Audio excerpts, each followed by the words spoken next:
อืมเดินหญ้าเขียวกระจีพี่น้องเอ้ยฝนตกมาเดินบ้านก็เริ่มมีหญ้ามียุกละจ้าอรุณสวัสดิ์ยามเช้าจ้าสวัสดีวันศุกร์ใช่ไหมพี่น้องวันนี้วันศุกร์โอ้ยวันเสาร์ลืมมือลืมเว้นโอ้ยนอนถ่าไม่ค่าอยู่นี่ละมูก็ได้พี่น้องเอ้ยนอนรอไม่ค่าจ้าไม่ค่านัดไว้2-3 มื้อจะ2-3 มื้อนี่จักสิเป็นจักมือโอ้ยบังนะห้างคอยในกระมุนมาเลยค่ะ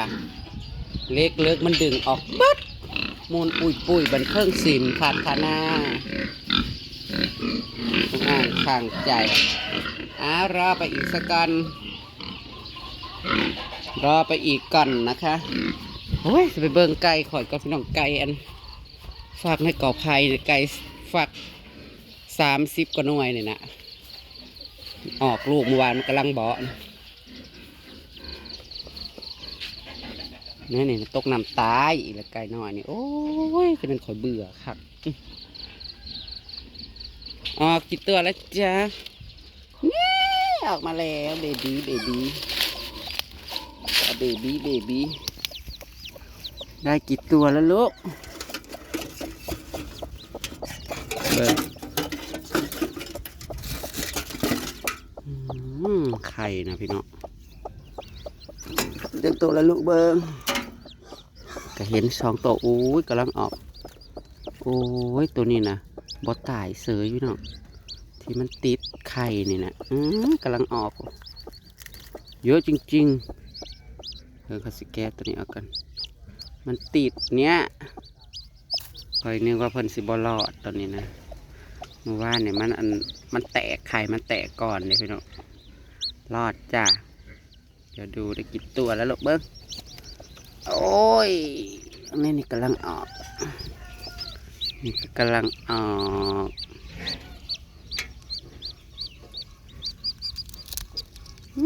สีขาวอันนี้สีขาว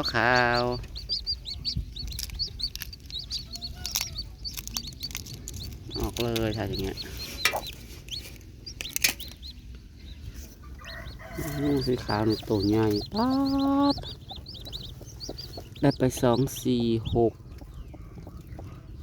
6ตัวแล้วนี่ก็กำลังออกนี่กำลังออกแล้วสีแดงอันนี้ตอดลูกสีแดงสีแดงอืมอืมอืมอืมอืมอืมอืมโอ้ยคือห้องแท้บลุออกแล้วมันลายหน่วยแล้วพี่น้องคันออกแล้วมันซุบเข้าไปลังเทื่อแหละตายวางเดือนก้อนนะลูกไก่ไม่แดงนะมันหักตายค่าไข่แฝดเลยพี่น้องเลยป๊าดอันนี้นะมันสิบ่ออกบอมาเลยอันนี้ก็บอมีไข่ขาวจักหน่วยนะควบเขียบมาได้พี่น้องเอ้ย30 กว่าหน่วยกับผูกบอโอ้ยนี่ก็ทับอีกเลยเบิ้งมันแตกแล้วเนี่ยกำลังออกโอ้ยสีขาวแล้วตอดดิล่ะ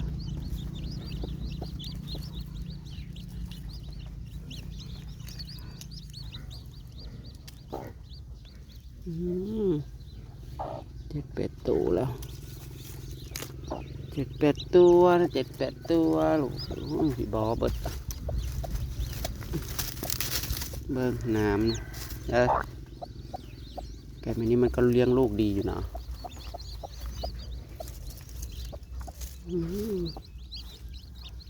เหยียบลูกเหยียบไข่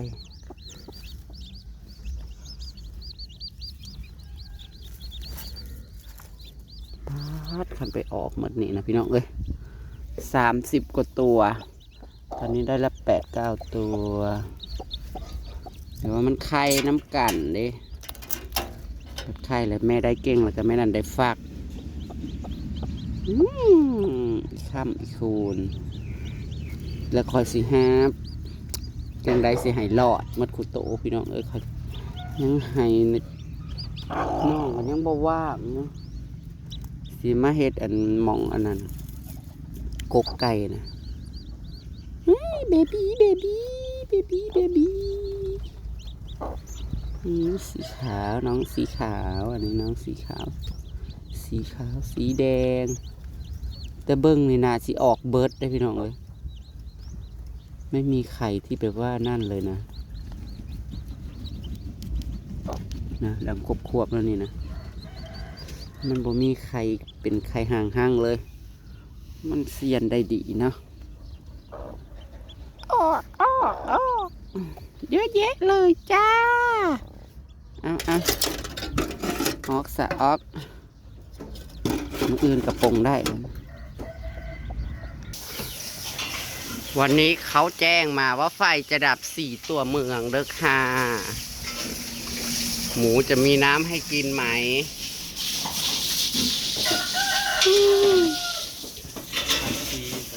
ฮะอยู่ในสายบาทเปิดไว้ให้งูให้หมูเพราะว่านำหมูมันมักเบิดทั้งเราอยู่นะใครเอาไปบอกแล้วจะขี้เอาขึ้นแล้วคือว่าห้องเฮาไกลหน่อยตอนนั้นเงาตอดหยอดอยู่โอ้ยคุกเป็นไงผมพี่น้องเอ้ยแม่นี่นะ15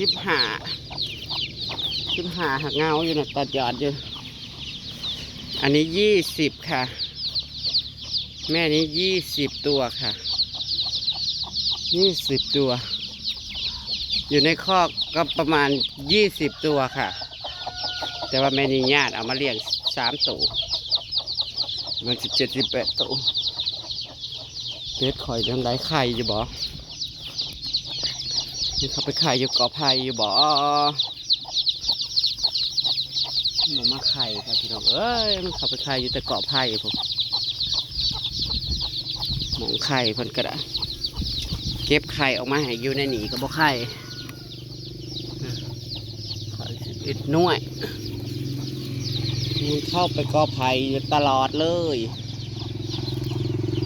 จักเป็นเนียงบ่ลงเอายังให้กินเด้กินบ่เอ็กโอ้ยเห็นยังกับบ่แล้วดีนะให้น้ำมูเสร็จบ่ทันได้ฮอด8 โมงคันว่าแล้วว่า8 โมงไฟดับแล้ว5 ขวสวยเป็นสู้ฟ้าแต่อยากดับท่านแจ้งแม่เลย8 โมงนัก8สู้หยังแจ้งมาให้แตกอย่างเงี้ยคันนี้บ่ต้องแจ้งรถเฮ็ดยังกับบ่แล้วเก็บเอาไปมันเมื่อโหลดพักนะโอ้ยมันแก่มันสิพอได้ขายอยู่บ่มันแก่แล้วอันนี้กระตัดเอาไปโหลดนี่นะค่ะโพสต์ไว้น้ำเนเทือมันก็เสียวลูกค้าตัวนี้จะออกวาดตัวนี้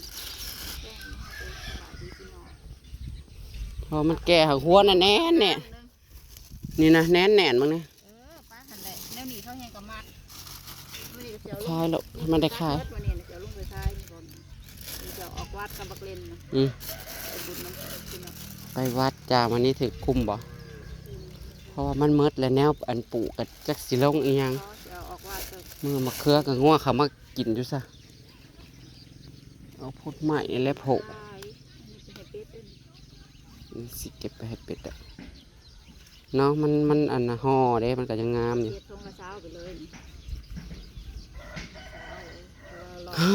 ถึงจักบาทเลยนะ10 บาท10 บาทที่แรกเลยคิดว่าเข้าใจว่าตัวเองนะซื้อเลขกระปูน้ำถึงเลขพี่น้องตัวเองก็ซื้อแต่37 38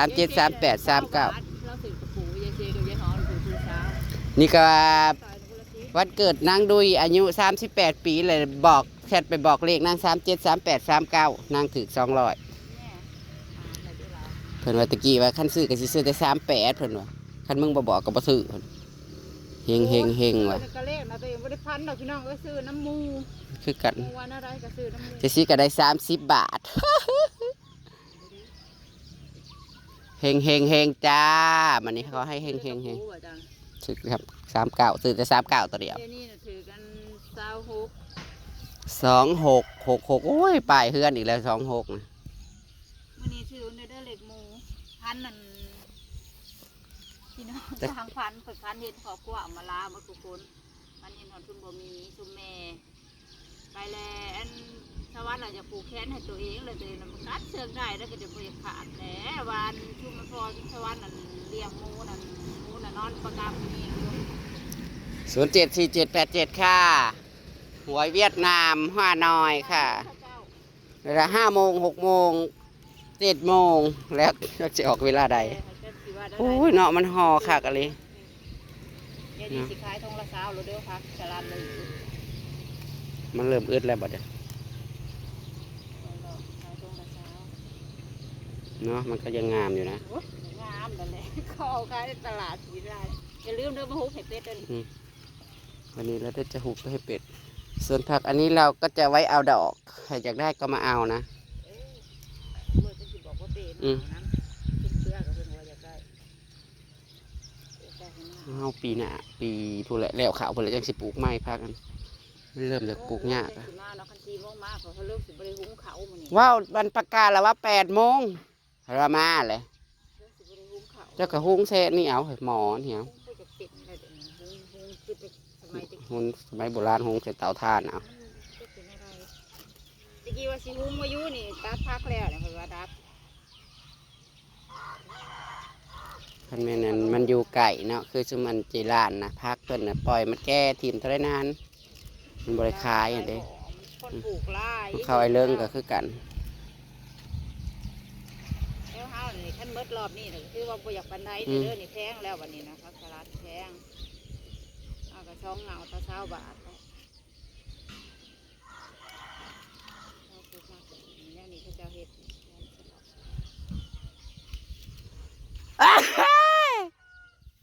ยกไปทาน เออ โอเคสิมาได้หมด สิลงไปแก้วทานในเที่ยงนี่แหละพี่น้องเลยได้จากบาทจะแน่ได้จากบาท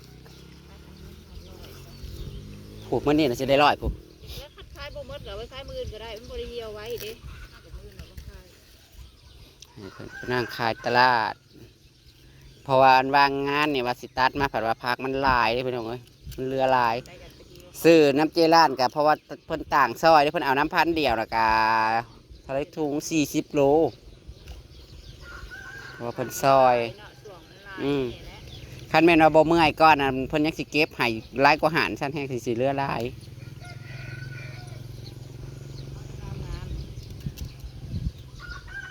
ำ มันห่อหัวให้เนาะผัก แต่ อะ สิหยังมึงอยู่ว่ามันคมอยู่บ่นะคันบ่คมน่ะโอ๊ย ว่าหนาสิคมอยู่นะมันบ่คือผักตัวอันคอยปลูกตัวก่อนน่ะอย่าคมมันน่ะโพดน้ำเท่าไร อย่า ก็ เอาแบบใบเท่านั้นอันนี้หาแต่พักอันนั้นนี่มา ผักคอดแบบ นี้ นี้ ห่อแล้วนี่ผักสลัดใบเกี้ยงๆแบบใบ เออ นั่นน่ะมันจะคมคันนั้นบ่ได้ มันสิคนง่ายง่องๆอีกแล้วเครือๆก็เก็บลิโอเก็บมันน่ะเบิดกำลังเริ่มสุกอีกแล้วมะเขือคอยเลยโอ้ยช้างงัวมากินมันนั่นนี่หมากมันหังบดกปานใดว่าสิไปอันนั้นกะสิเป็นวันอังคารพุ่นแหละพี่น้องเอ้ยเพราะว่าวันจันทร์ผัดวันแม่ยิงวันแม่ยิงลาวไปแจกก๋วยเตี๋ยวบันไม้นั่นแล้วสิได้บอกยายบัวไม่ยังมันนี่วันนี้วันเสาร์แล้วน่าจะเป็นวันอังคารเด้อค่ะสำหรับเจ้าภาพก็ได้ ยังไม่ได้ไปแจกเลยมันนี่ไฟบ่มีสิโหลดคลิปได้บ่ได้พี่น้องเอ้ยนะสิได้จักบาทเดี๋ยวนี้เอาไปขายซะที่แรกก็เสียเอาอะไรกินหั่นละคันมันขายได้ก็ขายลดยาส่วนบางก็เก็บเรื่องเห็นหมากหนึ่ง เอาไว้กินข้าง หักหมากน้อยมันก็ยังโยมันเป็นขึ้นนะฮะแค่มันจะเป็นยัง มักทั่วก็เริ่มจะห้วยแล้วแหละแต่ว่าฮดน้ำไปอยู่เพราะวัวก็คือเป็นหมากว่าอยากดกบ่งามไหม ข่อยปลูกก็เป็นนั่นนี่แต่ว่าขาซุปเจ้าคุ้ยแล้วข่อยเป็นคนปลูกมันบ่อยากเป็นหมา มาคุ้งกับงัวเขามากัดจำบัด แนวมันแล้วทันได้กอไปอีกนะ เอาไว้ปลูกยามนามีกระยามนาจะใช้เพิ่นลงบักทั่วเพราะว่าได้กิน ปลูกบ่ได้ยามมัน ยามนี้ก็พอดีลงได้อยู่แล้วครับอยากไปหันไปนี่โอ้ยเนาะงาม นี่นี่แล้วคันมีเลยก็บ่ได้อยาก บ่อีหยังคือกันอันนี้เพื่อนน่ะคนเนี่ยกับพาโยดพี่น้องเอ้ยพาโยดสิว่าซะ คันอีหยังมีในเฮือนแล้วคือจะก็เป็นอันบ่อยาก ทั่วก็ อือ เฮาบ่อยากจ้ะ ตรงนั้นน่ะแถวเดียวน้อยๆนะก็กินกับบ่เบิด ซื้อมาบ่ติดเนี่ย ตามคลิปหน้าพี่น้องเอ้ยมันสิลงคลิปได้อยู่บ่มื้อนี้ไฟดับแต่เช้าอันนี้ขนาดว่า8 โมงเพราะว่า7 โมงกว่าก็ดับเลยใครแต่เปิดน้ำให้หมูแล้วพอตอนเพ้นและเสียวน้ำในใส่มาเติม ดีเนาะได้ดีเด้อ เดี๋ยวตามคลิปหน้าแล้วกันจ้ะทุกคนลงไปแกะเอาทานนี่กัน